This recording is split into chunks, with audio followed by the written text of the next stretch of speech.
Hi, everyone, and welcome. Today is a very exciting day here at Verified First because we are joined by Chris Brenchley, co-founder and CEO at Surehand, to discuss the new talent landscape, rock the trades. This past year, we have spent our time having important conversations with some of America's most notable leaders in the HR and TA space. Through our HR at the Table Thought Leadership webinars, we've discussed the role HR and TA have in DE&I, brand, technology, talent, culture, leadership, and so much more. Our goal is to bring relevant and timely topics to our HR and TA community that supports you in your roles. All of these topics can be accessed through our HR at the Table resources page on our website at verifiedfirst.com. With each webinar you watch, you can earn 1 SHRM and 1 HRCI credit. You also have the option to receive credit for attending today's webinar too. If these discussions are important to you, be sure to check out our HR at the Table calendar to keep up to date on topics we're talking about. We've also worked hard to bring you a comprehensive deep dive of all of the topics we've discussed through this series. So if you'd like to gather more insight, be sure to check out our blog page, also at verifiedfirst.com. Now, before we dive into today's discussion, I'd like to discuss some housekeeping items. As I mentioned, this webinar is available for 1 SHRM and 1 HRCI credit. For our live attendees looking to receive credit, be sure to stick around for our post-webinar survey. If you're listening to this on demand, check your mail for instructions on how to redeem your credit. Don't worry, this webinar is being recorded, so you can use it as a resource, pass it along to your coworkers, or watch it whenever you want. We'd love for you to utilize the chat function during this event to send any questions that you have for our speakers. To prepare, let's practice now. In the chat feature, let us know where you're tuning in from and if this is your first time attending an HR at the Table event.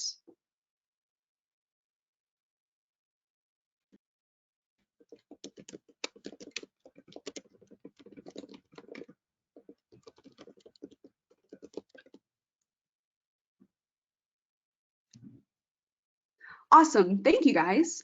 With that in mind, I'd like to start by thanking APS Payroll for sponsoring this episode of HR at the Table and by officially welcoming everyone to today's discussion. Please send a friendly hello and a warm welcome in the chat to our HR at the Table host, Brianna Rosencrans and Chris Brenchley, co-founder and CEO at Surehand. Without further ado, take it away, Brianna. All right. Hi, hello everyone. Good morning, good afternoon, good evening, wherever you're calling in from today. It is great to have you here. Now, today we're talking about a topic that is very near and dear to my heart, to our guest speaker's heart, and probably to many of you in the audience, which is why you're here today. And if not, by the end, trust me, you will be passionate about this as well. But what we're going to be talking about is the new talent landscape. And we know that over the last 2 years, because of the pandemic, the talent landscape has been very unique, and especially unique and challenging for blue-collar jobs. Individuals in the blue-collar workforce, maybe they didn't have the privilege of working from home or the ability to social distance, or they had to work in public while trying to manage the emotions and stress connected to the pandemic. And because of that, there are many factors, not just those few, that make these individuals key movers behind the Great Resignation movement and behind the unemployment numbers. So that's exactly what we're going to be talking about today, is looking into the talent market and understanding how organizations can listen and implement the candidate and employee demands that we're hearing today to help improve their retention and recruitment strategies. But we're doing it with a unique lens. We're looking at this through the perspective of the Rock the Trades movement. And we're going to talk a lot about Rock the Trades today, but what we're going to do is we're going to figure out and dissect what the mission behind the movement is and how organizations can implement that to help better along the blue-collar career paths. So with that, I'm very pleased to introduce our guest speaker that we have with us here today, the CEO of Surehand and a key influencer behind the Rock the Trades movement, Mr. Chris Brenchley. Chris, how are you doing today? I'm doing great, Brianna. It's so nice to be here. Thanks so much for having me on, and introducing your audience to the Rock the Trades movement and mission and what we're all about. So very excited to be here. Well, I'm excited to have you here. Now, I'd love if you could take a moment and, introduce yourself a little bit more to the audience and what it is that you do in Surehand and how you are an influencer in the Rock the Trades movement. So Surehand, and I think we've discussed this before, is, Surehand's a tech startup we stood up in 2018. We're venture funded by Stanley Black& Decker, the good folks who put tools on shelves of the hardware store near you.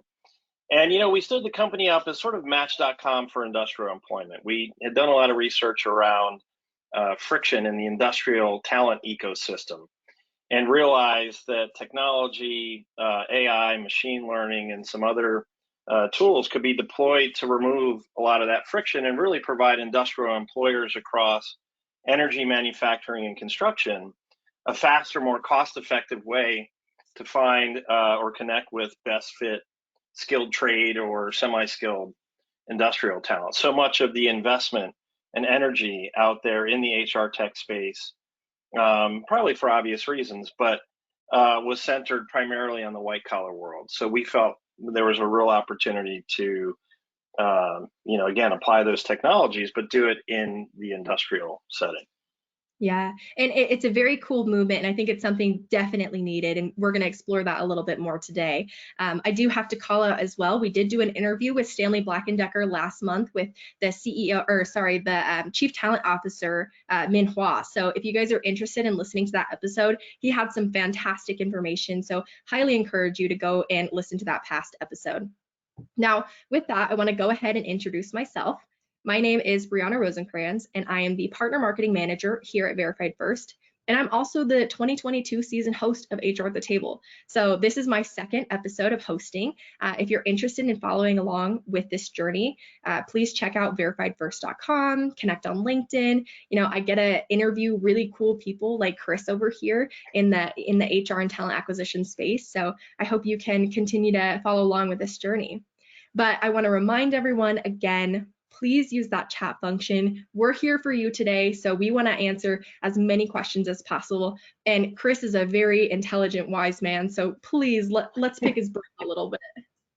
All right, so Chris, with that, let's go ahead and let's get started. Surehand, you started back in 2018 as a need to help reduce the industrial labor shortage and underemployment. So you've got to experience getting your organization through the pandemic, and you've got to hear from employers what their reactions were to the pandemic as well. So can you go ahead and walk us through what that current talent market looks like today? Yeah, I think when you look at the industrial workforce, you look at the skilled trades, and as you rightly said at the top of the program, these folks are really the essential workers, the tradesmen and women out there who work tirelessly to build, operate, and maintain the world we all live in. And I think even leading into the pandemic and the headwinds and challenges that face employers coming into it, one of the big macro things that was playing out was a dramatic shortage of workers in the skilled trades. And I think as we've moved into this pandemic moment over the last 18 to 24 months, I think that certainly exacerbated a lot of those shortage dynamics. But I also think it's created some, and I'm sure we'll talk about this, some real opportunities to bring some new and unexpected entrants into the trade. So I think probably the biggest thing that's happened in the last 18 or 24 months in the industrial blue collar talent ecosystem has been really this idea that as the baby boomers are aging out of the workforce right now, there's just not enough backfill of new folks getting excited about, enthusiastic for, and embarking upon, careers in the skilled trades. So when you layer on sort of the Great Resignation and some of the other dynamics that are out there in the talent ecosystem, companies are just having an incredibly difficult time finding the folks they need to again keep the built world around us moving forward. Right. Yeah. And part of the great resignation is the great retirement. So many organizations right now are asking how they can influence those newer generations to take those jobs that were historically held by these baby boomers. So I'm really excited to talk more through that today about how the mission of the Rock the Trades movement kind of helps solves for that gap as well. Now, when it comes to the trades, we talked about this last week in our conversation and how it's important to find the actual skills that match the job description. So, what would you classify as quality talent in today's market? Well, I think it really, like anything else, it depends upon the role. But I think when you look at some of the sort of constants, because these, by the way, these are industries, whether you're looking at energy, manufacturing, construction, a lot of what's happened in the last decade is advancements in technology in those industries, making those jobs very different than I think what most of us in the white collar world would expect. They're much higher tech. They're much safer. They're much cleaner in many cases than, let's say, our grandparents' experience with in the skilled trade. So I think, as the skill sets, the technical skills, the hard skills continue to advance based on those technological advancements, I do think the constants are kind of more of I think would land more in the soft skills arena, communication skills, accountability, work ethic, a lot of sort of the basic building blocks you would think of kind of or maybe even take for granted, perhaps, in the white collar world are absolutely essential building blocks in the blue collar world, because a lot of the employers out there, especially in today's labor market, are investing in upskilling and reskilling and introducing either existing workers in the trades or those that might consider embarking upon a career in the trades with the skills they need to, again, either enter or advance that career path. Yeah. Something I'm highly interested in this conversation is figuring out where white collar world meets blue collar world.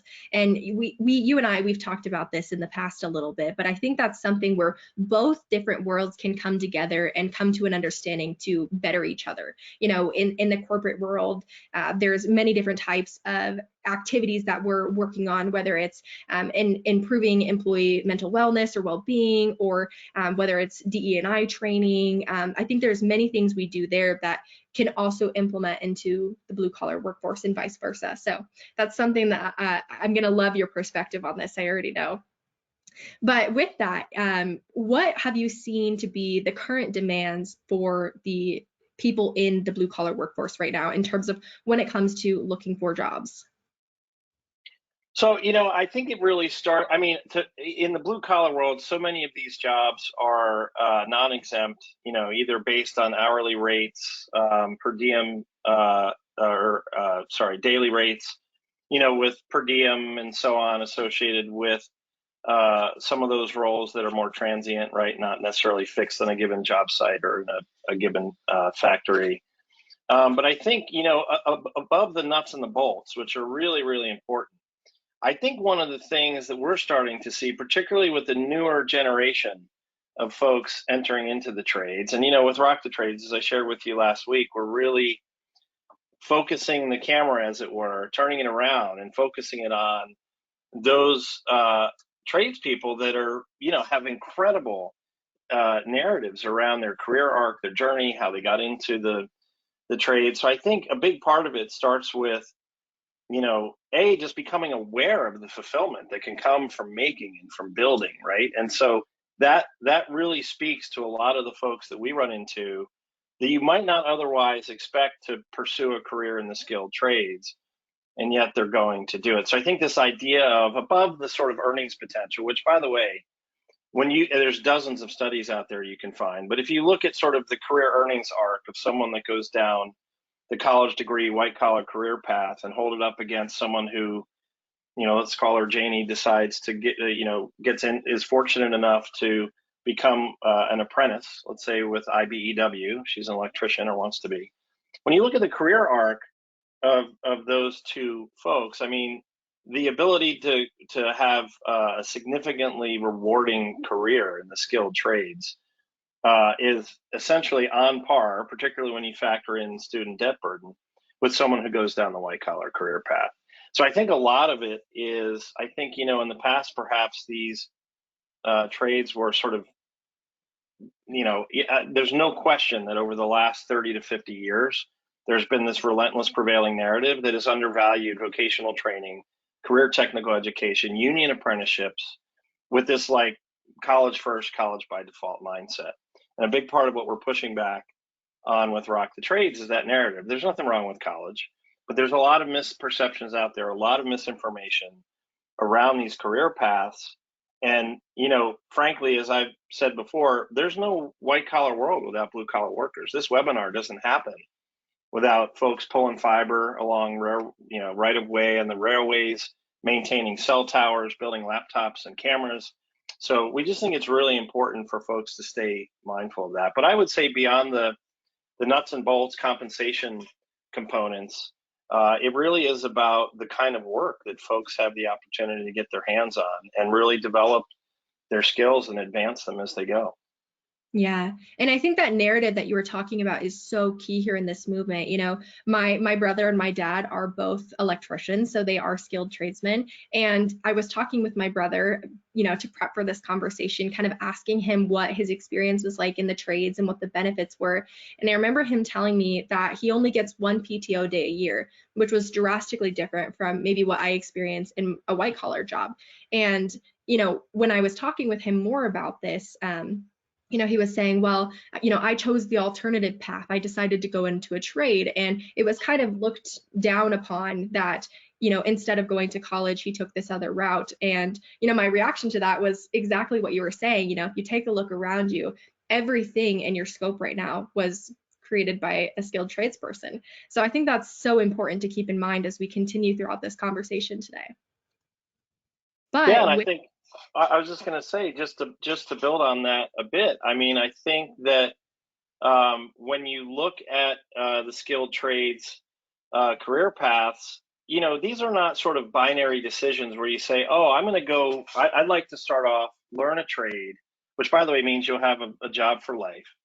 It doesn't preclude you from going back and getting a degree or switching your career objectives down the line. And I think that's the trap that too many people fall into. It's like, if I make this decision today, somehow I'm locked into it for the rest of my professional life. And we run into people all the time that started off, learned to trade, and for a variety of reasons, ended up going back to school and getting their degree to either move into management or come in out of the field or to pursue other interests. So these are not decisions that sort of are immutable and can't be changed down the line as someone's interests and ambitions shift. Yeah. We have a question from the chat here from Christine. So Christine, thank you for your question. And this is in response to, having the trades kind of be the alternative route and understanding how to raise awareness for tradespeople on the type of salaries or, the value that they can get, in terms of professional satisfaction with the trades. So what would your response to that be? Well, again, I think if you look at a lot of the industrial jobs that are out there, particularly when you get into skilled trades uh, jobs, and you look at the earnings potential, as I said, I mean, not everyone gets to become a neurosurgeon, a top litigator, a corporate CEO, and if you do that, you're going to get a return on the investment you made in your college degree, or your parents made in your college degree. No question about it. But what I would say, when you look at the earnings potential of the trades today, I mean, you're looking at hourly rates that are 2-3 times minimum wage or more. I mean, these are jobs that are, certainly capable with experience of getting into the 6-figure range, right? And I think when you look at sort of PTO and you look at some of the benefits and how that landscape is shifting within the industrial talent ecosystem, I suspect a good part of the PTO component is also tied to these folks having to work a lot of overtime because these employers just don't have enough staff to get the job done, right? And so, so Christine, it's a great question. I think, the earnings potential is certainly there. We are starting to see a significant increases in referral bonuses, sign-on bonuses, other benefits to the candidates or to the workers that you wouldn't have normally seen in the past in the blue collar world, but you're starting to see that more and more often. Yeah, Christine, thank you again for that question. We have another question from Deborah to elaborate on that. And I think what we see is that people who are new to the skilled trades world tend to jump ship quicker because there's an extra $1 or $2 somewhere else. So she wants to know how we can create the narrative that it's more important to kind of stay the course and stay with the ship, to build up your level of skill set, to get to a place where you can increase your wage there. So what type of feedback would you have for that?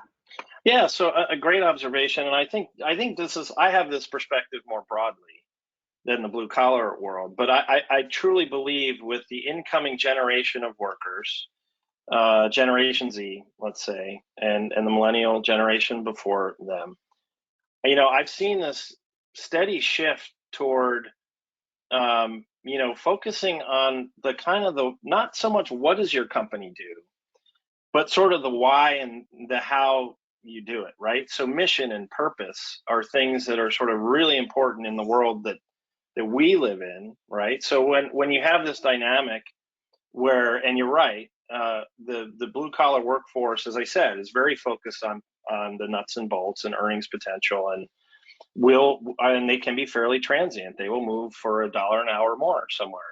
But I do think the nature of the kind of work that they're doing, the why they're doing it, and what does that company stand for? These are things that I believe very strongly in relative to our team. And as we look to bring new folks into Surehand or any companies that I've been part of, that's the only thing that, in my mind, that can defend that. Well, someone over here wants to give you $1 more, but okay, well, what does that work environment look like? What is that culture? What is their mission? What is their purpose? And so much of that is sort of, I think, more commonplace in the white collar world. We're starting to see that more and more as industrial employers need to, I think, leverage some of those strategies and tactics to attract and retain the blue collar workforce as well. Folks are thinking about these more and more like careers, not just jobs. And I know that sounds like a subtle nuance, but that's a really important, I think, element within this challenge. If you can provide a worker, I don't care if they're white collar or blue collar, a real sense of themselves being attached to a mission with purpose that people can get behind, it becomes harder for them to be poached, I think, by an outside employer. And just one couple examples. I mean, you take a look at some of the challenges the oil and gas industry has had as a result of the global pandemic, and you see a lot of welders and industrial inspectors and so on looking at different industries besides oil and gas, right? Even beyond renewables, but the energy and the excitement around sort of the space race or the new space race with SpaceX and Blue Origin and others, you're seeing them leverage those strategies and tactics to really kind of hammer home why these, you're doing work that's changing the course of humanity if we can colonize Mars together or whatever. And so I think that focusing on the sort of the why and the how your business is doing what it does is almost more important than the what. Yeah. Yeah, no, I think that's key right now. Thank you again, Deborah, for that question. And in terms of, talking about that narrative on how we kind of, change that stereotype and understanding, we're going to talk about that a little bit more in a few moments. But we did have an audience response here from Maria. Thank you for your response. And her response was that it's HR's role to help these individuals understand that there is growth possibility. So I know we're going to talk a little bit more here on the next slide in terms of the Rock the Trades movement and how that impacts here. But I do want to take a moment and I want to go ahead and launch a poll question here.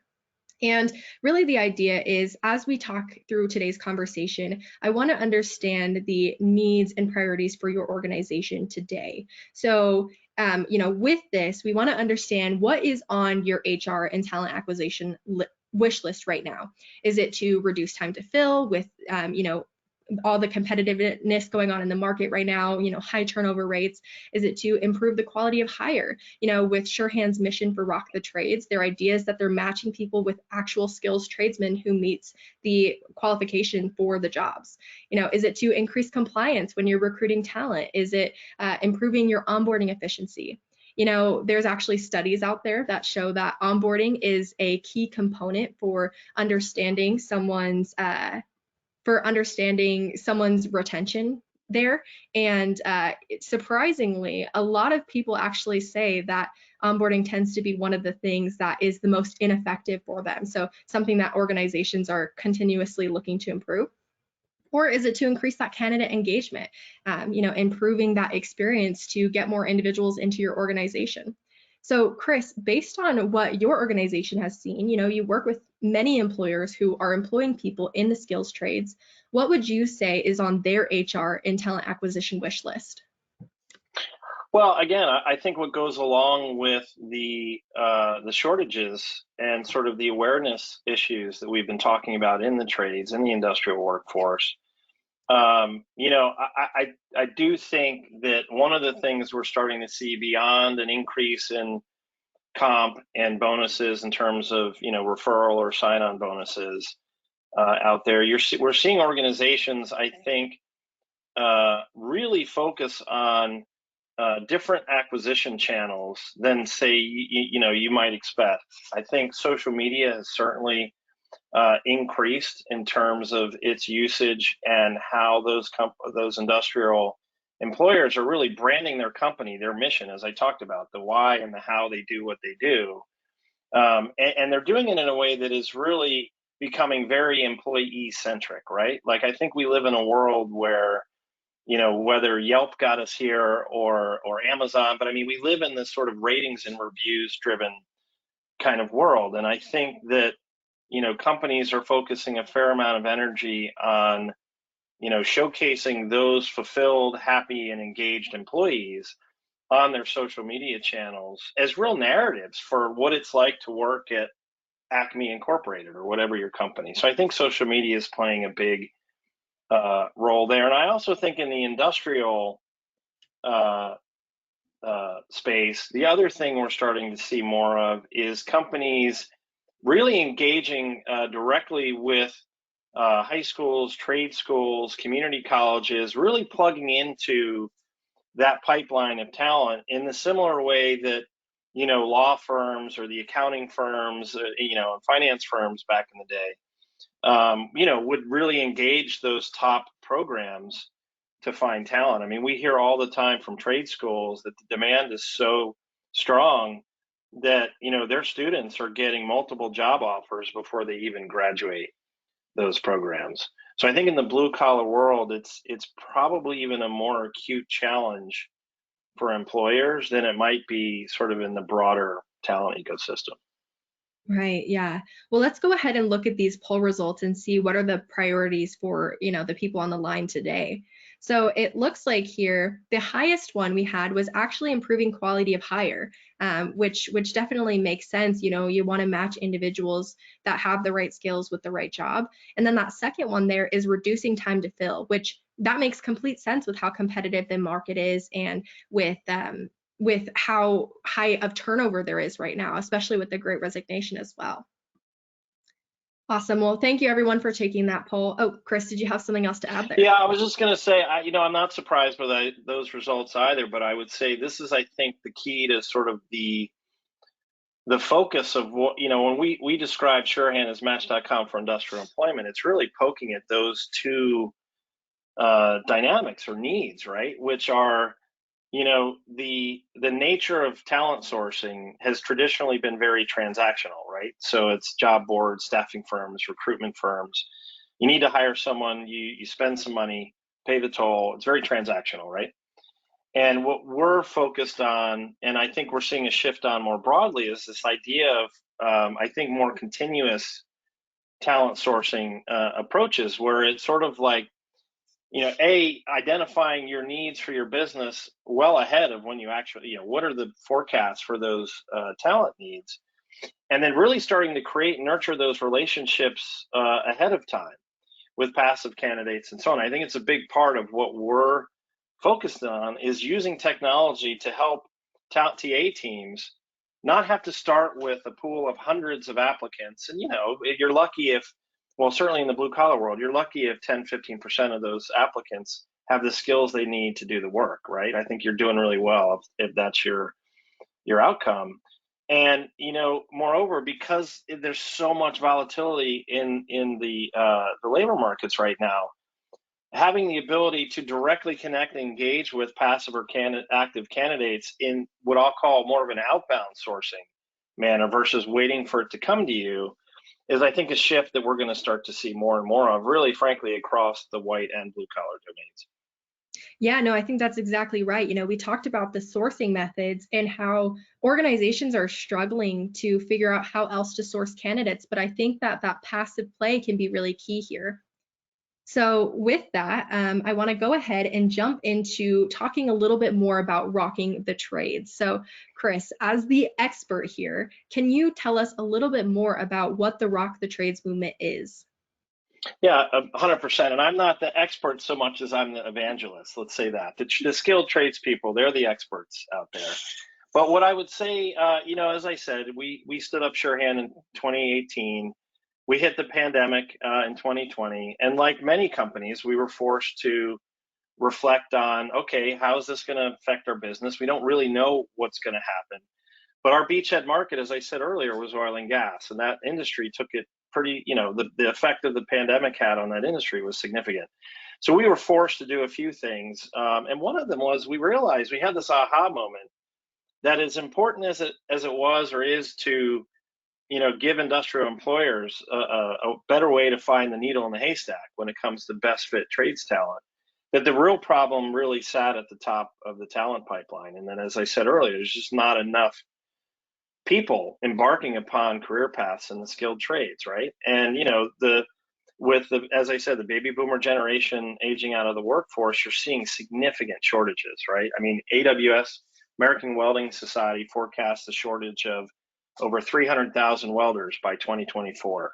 You look at data from the Associated Builders and Contractors from 2021, and going into 2021, there was a shortage of 500,000 construction craft labor professionals, right? And you see it probably in your neighborhoods, right? Where you see, a house will start being erected or a commercial space will start getting built. And it will go on, that build will go on for much longer than you would normally expect. Some of that supply chain and materials availability, but a big part of it is talent and labor. So anyway, as I said earlier, we started thinking about, well, why is it that folks aren't embarking on the skilled trades paths? I talked about this prevailing narrative that has sort of made the trades this like fallback position for kids who can't hack college, right? That's this mindset. And as we started to really poke at this some more, we realized that there was just a tremendous amount of misperceptions out there. And so what we decided was, as a company, we had an existential, frankly, imperative to lean in and see if we could, go after this problem as well. And so really Rock the Trades is a workforce development initiative. Surehand stood it up, but it's really focused on raising awareness of the skilled trades, of rewarding and fulfilling career paths, and at the same time empowering those who choose to embark upon that journey. And there are three main things that we do with the movement. One is really honoring and celebrating those that are already working in the trades. As I said, social media has become such a powerful force in framing our, everything about the way we live, right? Whether you like that or not, I mean, that's the case.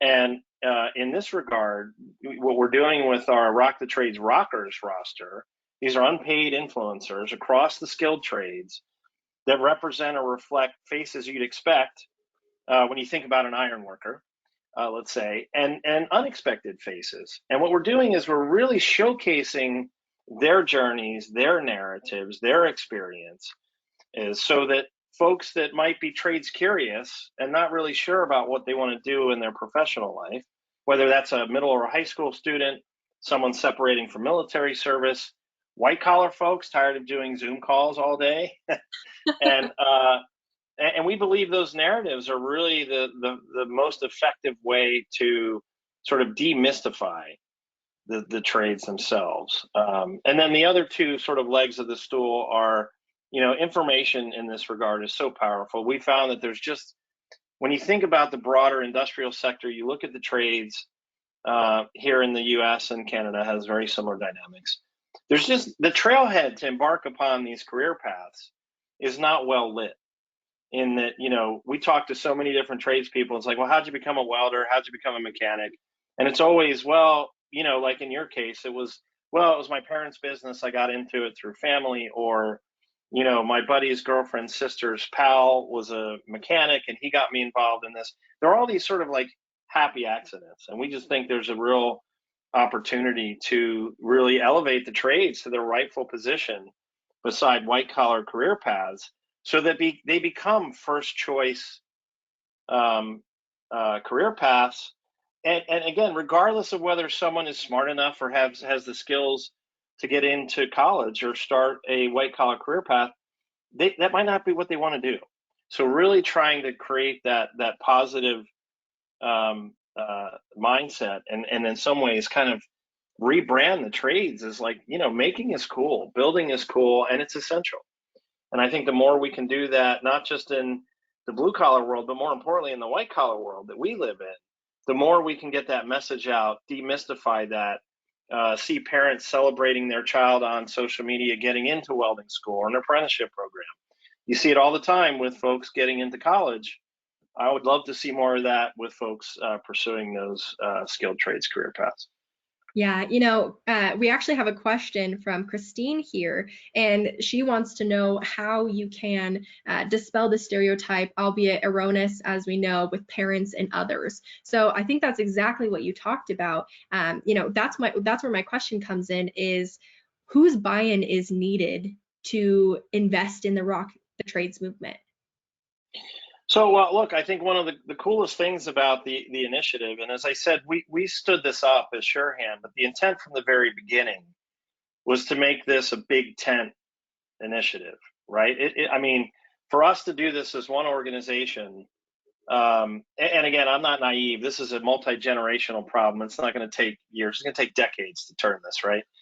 But in order to really make a difference, the sort of the second aha we had was understanding this issue, these issues that are out there. I started thinking, well, I know that over the last 5, 10, 20 years, industry stakeholders like, federal, state, local governments, employers and brands who sell into the blue collar world or markets, training providers, labor unions, industry associations. Like, it occurred to me that like so much over that period of time, a lot of energy, investment, smarter people than myself have been attacking this problem. Why is it not getting any better? In fact, it's getting worse. And one sort of big aha for me was, it occurred to me that for all those initiatives that are going on out there, and there's hundreds of thousands, I mean, so much good work being done, boots on the ground to attack this problem or challenge, that the one downside of all those initiatives is they kind of start off in a very siloed or stovepiped manner. They're focused on a given industry, a specific trade in a given region, on a specific community or cohort within that community. And again, I'm not advocating for fewer programs and less support. The more the merrier. But the downside of that is everybody's talking about the data and the statistics and all of this sort of economist wonky stuff in the same way, because we're all pointing to the same research. But how we talk about this issue, how we market and brand this issue, everybody talks about it a little bit differently. And it occurred to me that there was an opportunity for industry stakeholders to come together. And again, Surehand was just sort of being the first, let's call it a roadie, to support this issue. But we believe Rock the Trades could be a real call to action or a rallying cry to galvanize organizations and individuals around this issue, so that we get to signal that we can elevate this issue into our national consciousness. I can't think of a better time to be going after solving this problem, giving this sort of natural disruption that is already out there in the workforce. People are open to new and different career choices. I mean, we've seen it with the Great Resignation dynamics. We're seeing it with hybrid work in the white collar world. I think it's an opportunity for the trades and the industrial sector to, again, start to push back and reverse the narrative here. Right. Yeah. We talked about who needs to have buy-in in terms of an external perspective. And we actually have a question again from Angelina. So, Angelina, thank you for your question. And she wants to understand, do you see blue collar companies spending time explaining culture to, say, their electrical staff? So, what kind of buy-in is needed from the employees themselves? Yeah, again, I think we are starting to see that with some of the larger employers, right? I look at Stanley Black and Decker, our partner there. I look at Siemens US, another great example.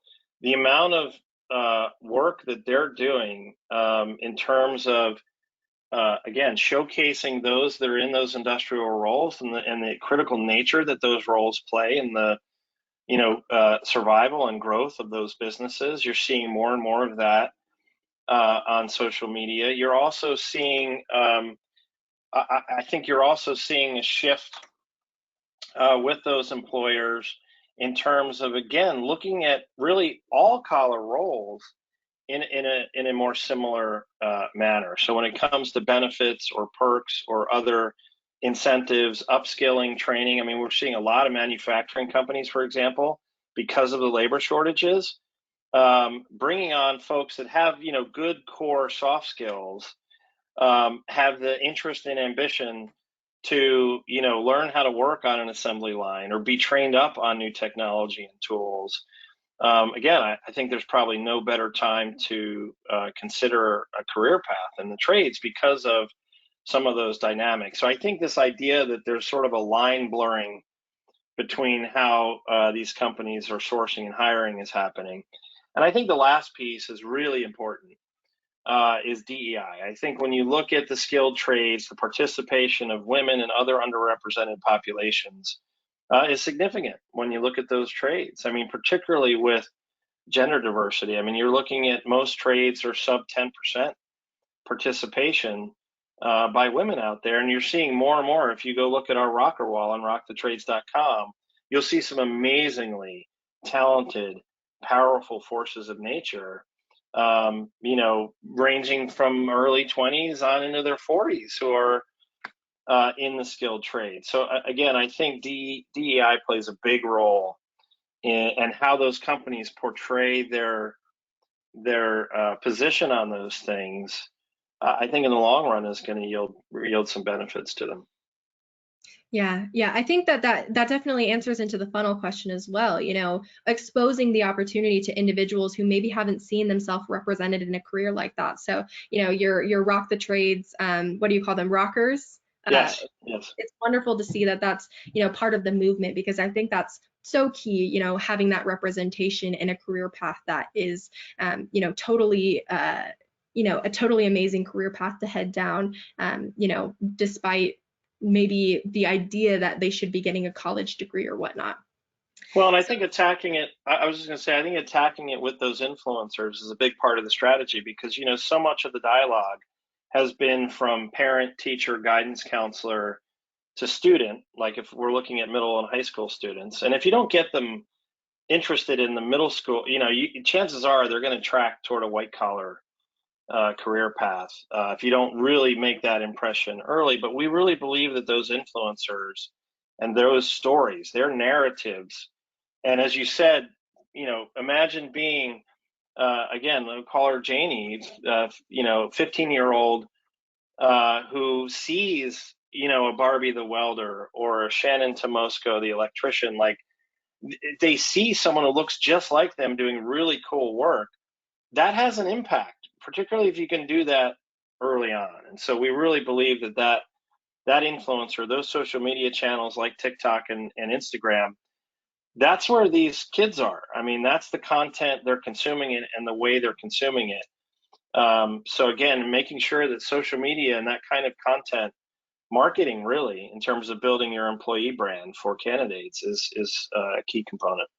Yeah, absolutely. You know, we actually did an interview with Prestige Care back in, oh goodness, last April, and we talked all about how important employer branding plays in it. And it reminds me of the question, you know, if you see, you know, employers talking to their employees about culture, to maybe their electrical staff, and how that has to come from above first to be able to build that culture and environment and brand your organization a certain way, whether it's with rockers or you know, showing representation in it. And I think that that's really key when having those conversations. And Chris, like you said, it's not something that happens overnight. This is going to take many, many years to accomplish in the trades movement. But I think not just in the trades, but also, you know, in the blue collar workforce as a whole, whether it's, you know, the service industry or hospitality or food and restaurant, you know, there's so many other components that these candidates and employees are asking for, or maybe they don't know that they're asking for it, but they know something's not right and that there needs to be a change in the workforce. But with that, I want to dive deeper into how we can take these strategies and the mission from Rock the Trades to figure out how you can rock your organization and your business. So, Chris, based on the candidate and employee demands that we're seeing today in the blue collar workforce, how have you seen organizations respond to this? Are they responding? Yeah, again, I think they're being forced to respond. You know, in many cases, and again, if you look at the manufacturing sector specifically, you know, their ability to, again, grow their business is directly related to the folks that are building their products. I mean, it's really that simple. So I think number one, they're being forced to focus on this issue. And I think the severity of the labor shortages out there, which is getting worse as time goes on. And you know, we're at a point where there's significant energy and investment headed into our nation's infrastructure. As I said, you're seeing all these new technologies that are transforming industries out there. A lot of that, a lot of those technologies are, you know, it's built around hardware and tools and things that are built. And you know, so again, I think they're being forced to deal with these issues. I think one of the biggest, I think, strategies, as I said, and the underlying tactics is just seeing how these industrial employers are leaning in on, again, more of the culture, corporate social responsibility, diversity, equality, and inclusion issues, really presenting, I would say, a face of those organizations that you wouldn't normally expect, or it just sort of doesn't sort of feel like a message or a position that you would see. And I think the other really big shift that's starting to happen, and I think I'm not a talent acquisition, I'm a digital tech guy. I'm not an HR professional per se. We play in the HR tech space, and I have a ton of respect for all of you out in the audience who are in the TA function. It's not, I know it's not an easy time for y'all. So you absolutely, I definitely feel for you, and I hope that we, you know, we're helping our partners get over some of those challenges. But what I would say is this idea that you really need to start thinking about selling your company as you would your products or service, right? So what's your value proposition to that candidate? They have the leverage now, particularly in the blue collar world. So it's sort of like whatever you're presenting to me as a job, it has to go beyond the job description, has to go beyond the nuts and bolts, the compensation. It's sort of this bigger, broader why and how certainly resonates in the white collar world. You know, I hear more and more in candidates that we talk to for Surehand on our side, the importance of those components of the overall sort of package that you're offering the candidates. And I think the last thing is just, you know, engagement, respect. You know, in the blue collar world, ghosting, and I'm sure your audio are familiar with ghosting, but the ghosting dynamic in the blue collar workforce on both sides is significant, workers and employers. And so really figuring out a way to create those meaningful engagements, but make sure that, you know, where possible, that people are just being communicated with in a transparent way. Yes, it's a negotiation, but it doesn't mean that, you know, it doesn't mean that you shouldn't be communicating well, particularly with those candidates that are moving farther along the hiring process or go deeper into the funnel. So I do think it's a combination of those three things, or at least what we're seeing with our employer partners in the industrial workforce. Right. You know, Chris, I'm reflecting back to a conversation that was actually had in the chat here, and I can't remember who it was, but they wanted to know how you keep someone from jumping ship for $1 to $2. And the other response was that it's HR's responsibility to help them understand the opportunities for growth. So that's what I want to dive into a little bit more, because that is a huge candidate demand right now that can outweigh the salary expectations by providing them an opportunity to grow their career. You know, we actually had an interview with IBM last January, and she was talking about how one thing that's so important when it comes to staying competitive in the market is actually paying attention to those transferable skills, because you might not always be able to get someone who's able to meet the job 100%, but you can find someone like you were talking about for those soft skills that can transfer over and recognize the potential to train up. So that's what I want to talk about more in the trades, and also, you know, the blue collar workforce as a whole, in types of what types of learning and development opportunities exist there.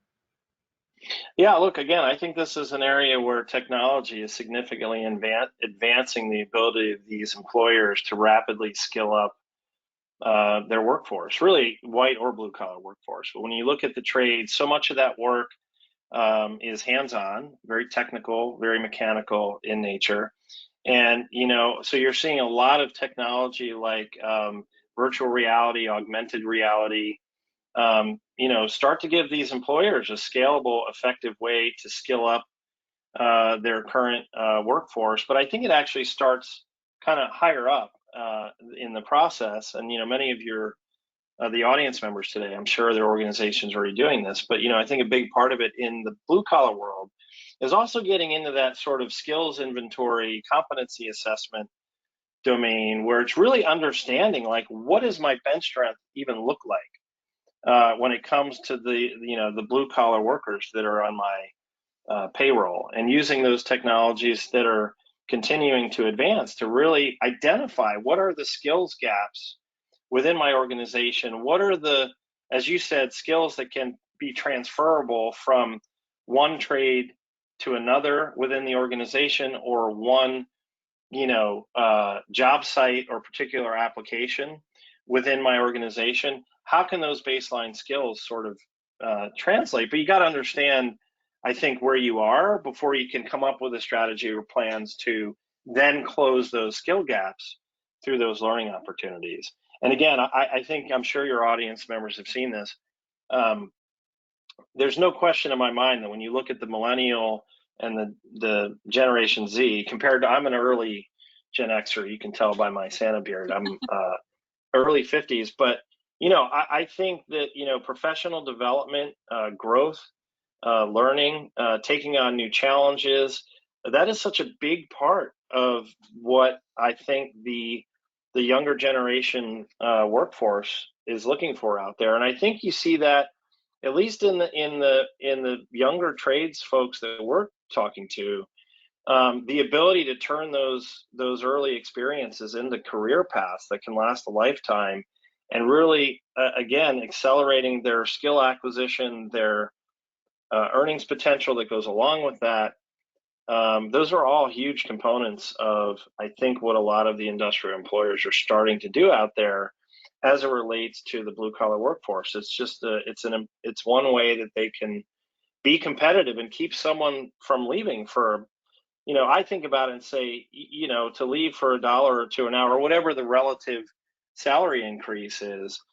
I got to tell you, I can't imagine a more challenging prospect than dealing with a workforce that is that transient in nature. And I think the only way to defend against that are some of the things we talked about today. Yeah, when it comes to finding the skills gap here, what are some of those soft skills that you think HR and talent acquisition professionals should be looking for in the trades and blue collar work to find the correct candidates for them?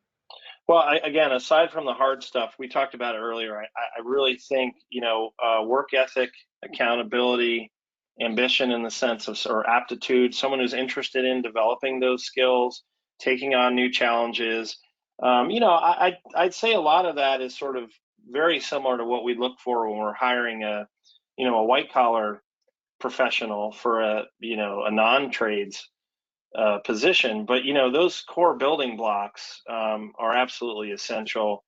Communication skills, working well with peers and so on. I mean, again, that might seem like things you take for granted, but it's really important when you look at a lot of these industrial jobs. I was looking at oil and gas in sort of the non-destructive testing and industrial inspection world.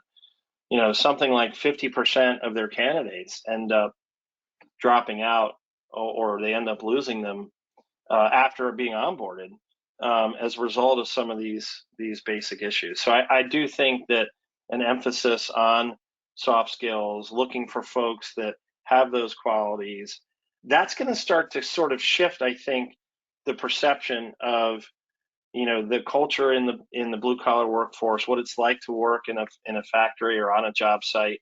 Some of that shift is going to come with increasing diversity in those positions, which brings new and different perspectives, ways to work, demands, and so on, that employers are going to have to address. Right. Right. Well, Chris, as we close out our time today, we've got a few moments left. I'd love for you to take this time to talk about maybe something, any lasting thoughts, or maybe one thing that everyone on the call today should take away from this conversation.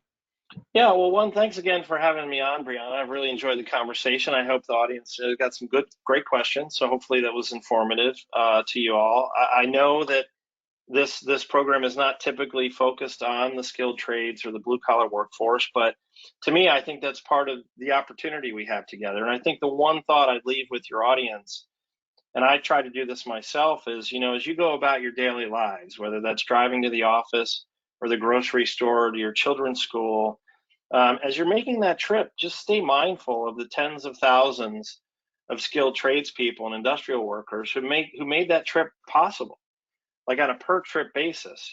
As I said, there's no white collar world without blue collar workers. So I think it starts with really all of us, an all collar audience, really appreciating deeply the good hard work those folks are doing out there. And I think in a small way, that shift in mindset and perspective can start to break down some of the stigma that's I think been allowed to foment over the last 3 to 5 decades, as this narrative has somehow become truth, but it's not true. I think we'd all be living in caves without skilled tradesmen and women, and I don't know. I don't think I want to live in a cave. So I'll leave you all with that thought today. But yeah, you can learn more at rockthetrades.com. You can follow us on social media if you're out there on Instagram and LinkedIn. And yeah, Bree, it's been a real pleasure. Appreciate the opportunity to join you today. Well, it's been great to have you here. I can tell how passionate you are about this. And again, like I said, I hope that many of you in the audience have increased your passion for this movement, because, take a look around in front of your screen right now. Everything around you is in support of a skilled tradesperson. So I think that this conversation has been truly important, and it's important to recognize how we complement each other and how it's important we need to uplift one. So with that, I want to thank you again for your time today, Chris. Thank everyone in the audience. Before you get going too quickly, I have some contact information here. If you're interested, if I didn't answer any of your questions, or if you'd like to pick Chris's brain a little bit more, his contact information is on the screen there. Also, I want to give a big shout out to the sponsor of today's episode, APS Payroll. If you're interested in learning about them, please feel free to reach out. And then lastly, we have Verified First contact information as well, if you're interested in learning more about what we can do for you.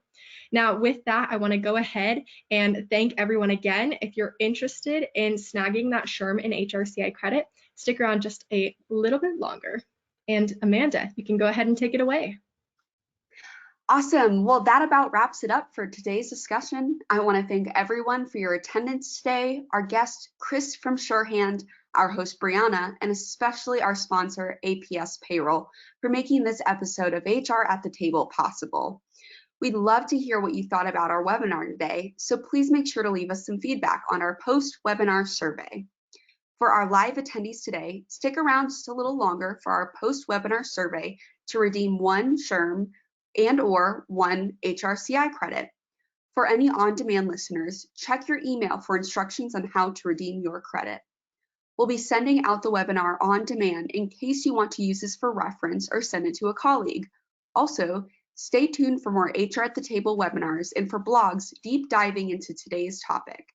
Next, we will be hosting the VP of HR at Perlit Corporation on Answering Candidate Demands, HR's New Calling. We hope you can make it, and we will see you next time. Thanks, everyone. I'll see you at the next one.